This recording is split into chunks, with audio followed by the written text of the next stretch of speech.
책사람. 네, 안녕하십니까. 아이고, 오랜만입니다. 직접 오셨습니다. 예? 어이구, 직접 오지, 그러면은. 사람 시키고 되나? 여보세요, 아이고, 오랜만입니다. 네, 안녕하세요.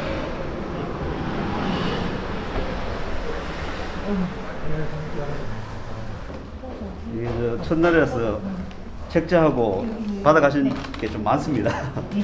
그러네. 네, 공문서하고 네, 받으셔서 이제 2층으로 올라가시면 됩니다. 예. 감사합니다. 예, 예, 예. 예. 아이고. 중남도 보궐선거 내년 그 대통령 선거가 3월 9일날 같이 시작이 되는데 그때 이제 저희들 더불어민주당이 최선을 다해서 존경하게 있을 수 있도록 하도록 하겠습니다. 오늘은 여기 선관위에 여러 가지 그 안내 책자 이렇게 받으러 왔습니다. 좋은 결과 만들어 볼 수 있도록 하겠습니다. 고맙습니다. 네. 안녕하십니까. 창의로운 중남구 생활의 최창희 인사드립니다. 반갑습니다. 요번에 선거관리위원회, 남구 선거관리위원회죠. 다녀오셨던데요. 예. 이번에 여러분 잘 아시다시피 그 화천대유 곽상도 아들, 곽상도의 뇌물인가, 곽상도 아들의 퇴직금인가에 관한 여러 가지 이야기 있었습니다만은 이 일로 인해서 곽상도가 탈당을 하고 결국 사퇴를 하게 됐습니다. 그 사퇴를 하게 됨에 따라서 이번에 2022년 3월 9일날 대통령 선거 때 보궐선거가 이루어집니다. 그 보궐선거에 어떻게 대처해야 될 것인가에 관해서 남구선관위에서 잠시 교육이 있었습니다. 뭐 중요한 자리 갔다 오셨는데 거기 좀 분위기는 어떻던가요? 사실 놀랐습니다. 저는 이번에 중남구 지역위원장으로서 이번 보궐선거에 민주당 후보로 임하려고 이렇게 하고 합니다. 이번에 그 국민의힘 후보가 약 20명 정도쯤이 이렇게 와서 이제 잠시 이렇게 교육을 듣는 걸 봤는데요. 정말 대구에서 보수세가 강하구나 이런 내용을 그런 느낌을 받았습니다. 네. 이재명 후보께서 당내 쇄신, 그다음에 선대위 개혁 관리해 가지고 엄청난 포부를 밝히셨습니다. 민주당의 이재명이 아닌 이재명의 민주당을 만들 것이다. 이렇게 말씀을 하셨는데요. 이 안에 어떤 의미들이 있을까요? 지금 사실 그 저희 더불어민주당이 거대 여당입니다. 거대 여당 여러 훌륭하신 국회의원 여러분들이 민주당으로서 이재명을 지지하는 것이 아니라 저희들이 이번에 국민들한테 많은 지지를 받았지 않습니까? 후보가 되는데 그 이재명의 민주당을 만들자는 그런 의미들이 많았습니다. 그래서 국민의 목소리를 이렇게 반영을 해야 될 것이고 해야 할 일들을 스마트하게 또 신속하게 하는 그런 부분. 그 결국은 국민을 우선하고 그 민생을 우선하고 국민의 요구에 따라서 발맞춰야 한다는 이런 부분이 있습니다. 예. 그런 것도 이제 선대위 개혁을 통해 가지고 이뤄낼 것이라는 또 이 부분이 제게 인상 깊더라고요. 이제 실력 중심과 성과 중심의 조직을 운영하시겠다 이런 말씀하셨는데 또 그렇게 하면서도 이번에 또 이슈가 됐던 게 국민들 앞에 또 사죄의 큰 절을 올리셨습니다.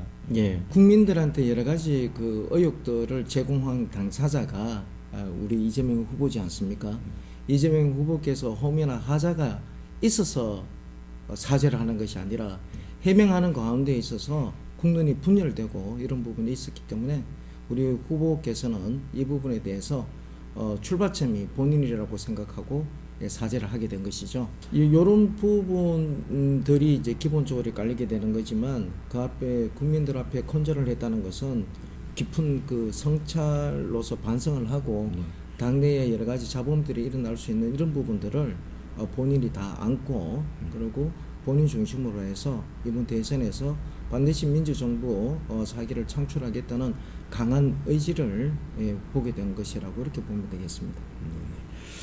그러면서 또 이런 모습과 또 맞추어서 당 내에서도 엄청나게 큰 결단을 내리셨더라고요.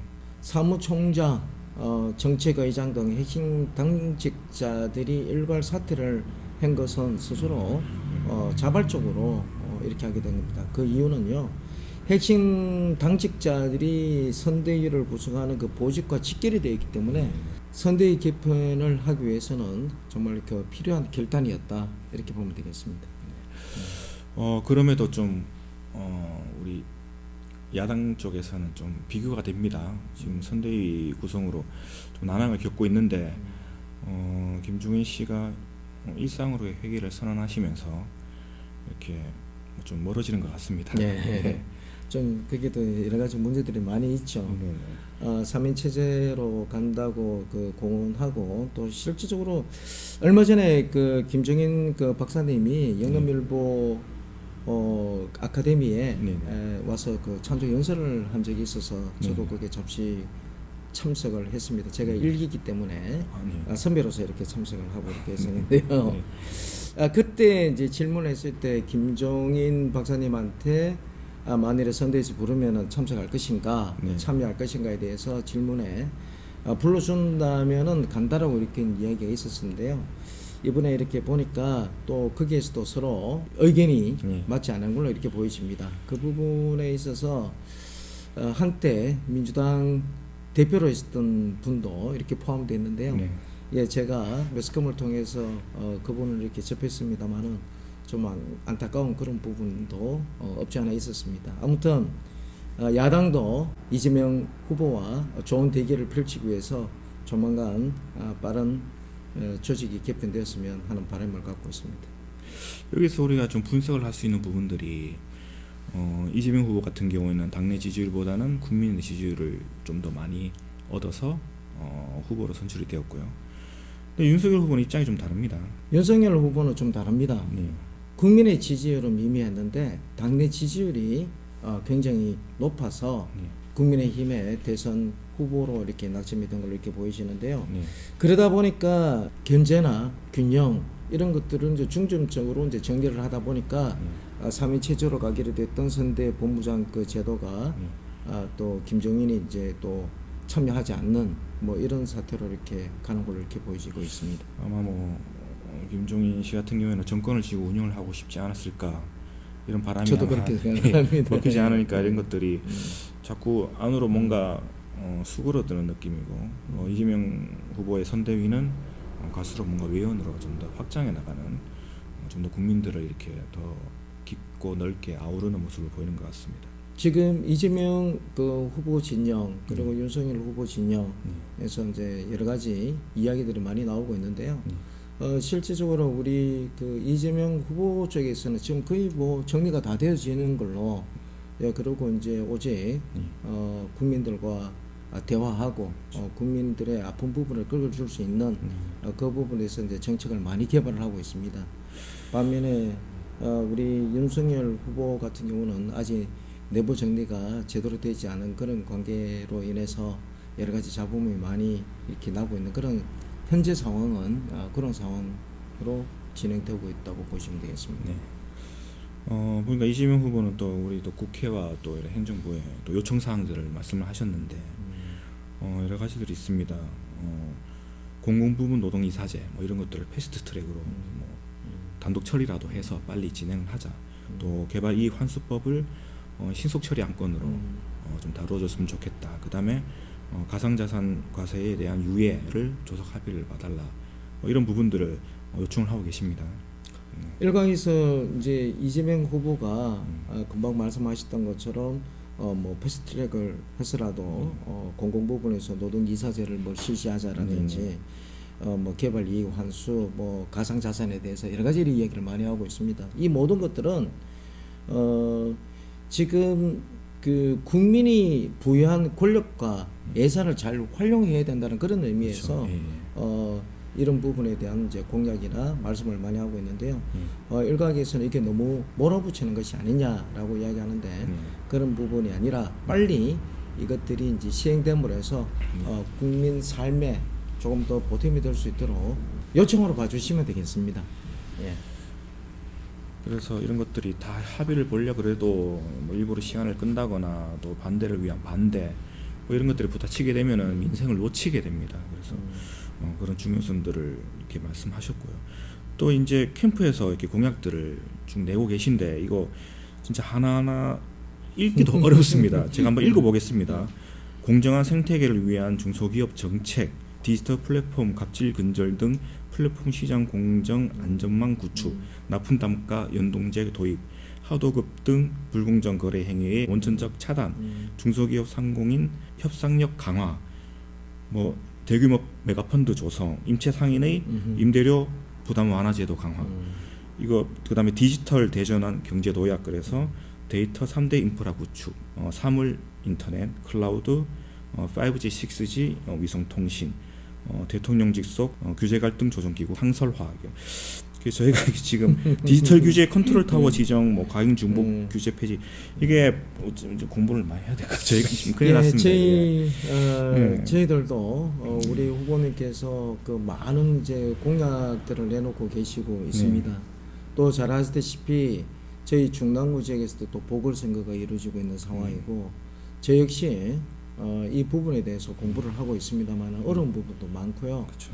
또 이 부분들이 저희 지역에 적용이 될 수 있는 부분에서 좀 더 관심을 갖고 이렇게 하고 있습니다. 그 중에서 아까 좀 전에 말씀하셨던 디지털 대전환으로서 이제 경제를 도약하자.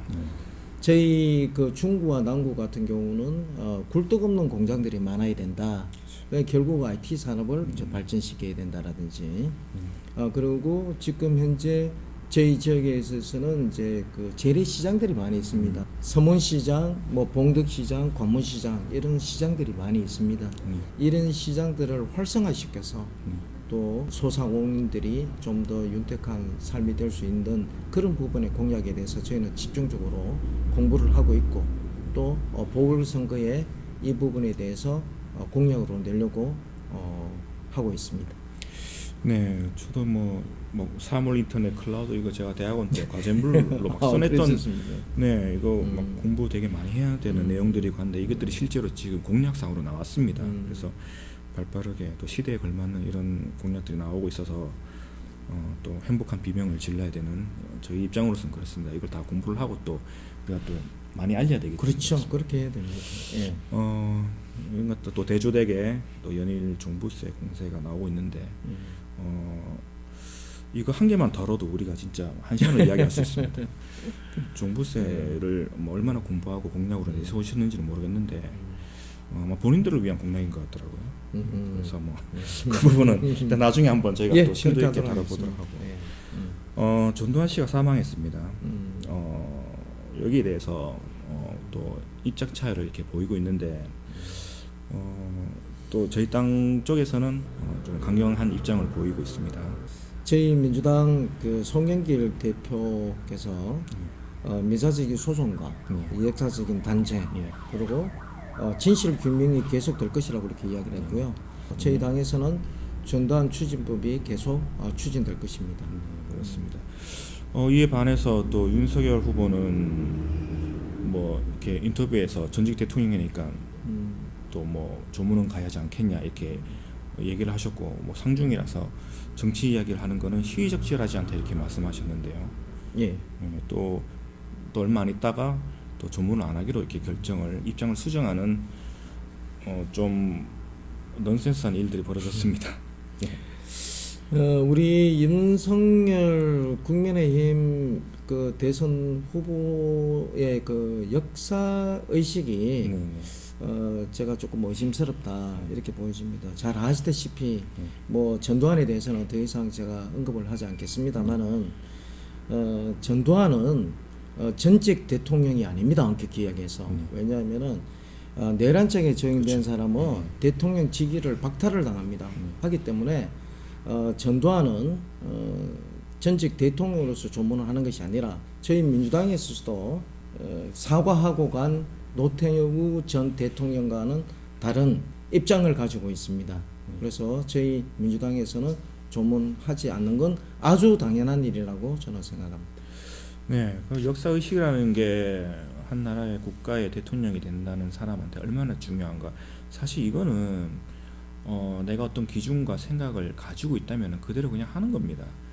그러니까 이 전두환 씨가 자기가 전직 대통령으로서 조문을 할 가치가 있는 인간인가 아닌가는 이미 평가가 끝나 있어야 되는 상황이고 이걸 정치적인 계산으로 해야 될까 안 해야 될까 했다는 자체에서 역사 의식 뭐 이분이 뭐 나중에 뭐 일본이 됐든 다른 어떤 나라가 됐을 때 외교를 했을 때 그 입장이 뭐 자기 유리한 대로 바뀔까요? 그럴 가능성이 많은 그런 부분에도 봐야 되겠죠. 네, 그래서 이런 간단한 그냥 행동만 봐도 어떤 생각을 평소에 가지고 있는지 반면 또 우리 이재명 후보 같은 경우에는 최근 이제 외신 기자 클럽 토론회에서 아주 명확한 역사 의식을 밝히셨습니다. 네.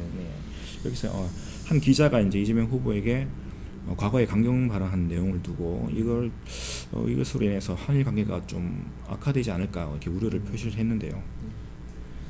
저도 그 부분을 제가 시청을 했었습니다. 그 일본 기자가 우리 후보에게 과거에 그 발언을 가지고 이야기했던 부분뿐만 아니라 질문을 굉장히 길게 하는 걸로 기억이 되고 있는데요.